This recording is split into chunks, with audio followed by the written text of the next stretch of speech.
In Matthew's gospel, Jesus is born in Bethlehem, and Herod is out to kill the child. And so Joseph flees with his family to Egypt. Well, it's an interesting story when you put it up against what happens in Luke, because in Luke's gospel, Jesus and his family come, not Jesus, but Joseph and Mary come from Bethlehem to Nazareth, and they stay there until Jesus is born, and then they perform the rites of purification, and then after that, they return to Nazareth. The rites of purification took place 32 days after the birth, according to Leviticus chapter 12.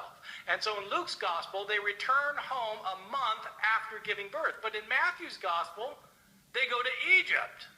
How can it be both? Well, today it could be both because you could jump on a jet plane and there'd be no problem. But if you've got to walk to Egypt, it's a long way. What are they doing in Bethlehem in the first place? It depends which gospel you read.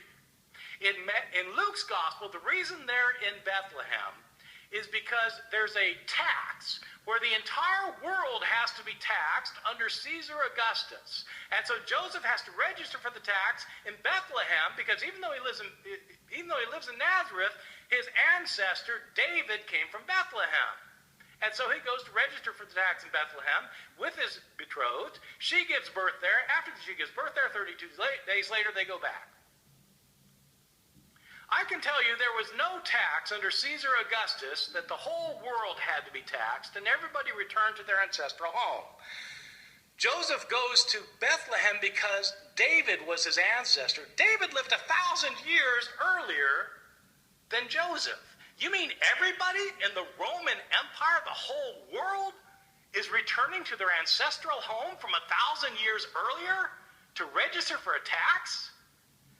Imagine that the Canadian government, in all of its wisdom, decided to impose a new tax on you, and for this tax, you have to return to your ancestral home from 1,000 years ago. Where are you going to go? And no other source mentions this? It didn't even make the newspaper? Why does Luke have this census? Because he has to get Jesus born in Bethlehem, even though he knows that he came from Nazareth. It's a great story, but it didn't